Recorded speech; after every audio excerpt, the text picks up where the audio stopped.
lot of my family that I didn't even know. Like 100% didn't know they were a person. I didn't know they were related to me. But once they introduced themselves, I was like, oh yeah, you're related to me. I know that 100%. But as I was hanging out with a lot of my family, I got to spend a lot more time with my oldest sister, Brittany, and she's a very confident woman. She has a husband, she has a great job, she's an artist, she's going into architecture. She is very successful. So over the time, I've been talking to her and trying to be, I've always been asking, how are you so confident? How do you manage to do the things you do? And one of the main things she's always replied to me as is, you shouldn't always try to see how other people are confident, because that doesn't mean you are like that as well.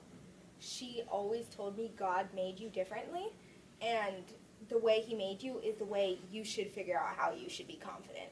So if your figure out of confidence is doing something that distracts you while you're talking in front of a giant group of people, doing something that happens to be your own little activity while trying to draw, trying to just prepare yourself for something.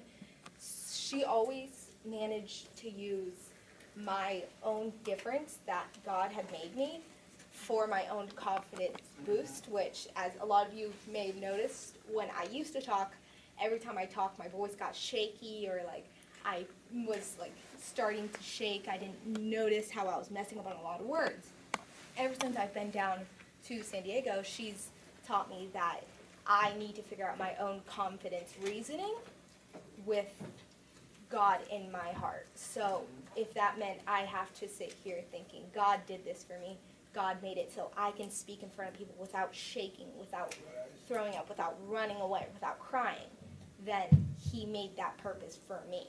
Even if it's for singing, for speaking, or just for a nice little moment to talk to everyone. So I've really been like trying to put myself out in the world and trying to make a difference by singing, by writing songs, by talking in front of large groups of people, to make myself known that I am confident in God's name, because Come on now. he made me that way. All right. Amen.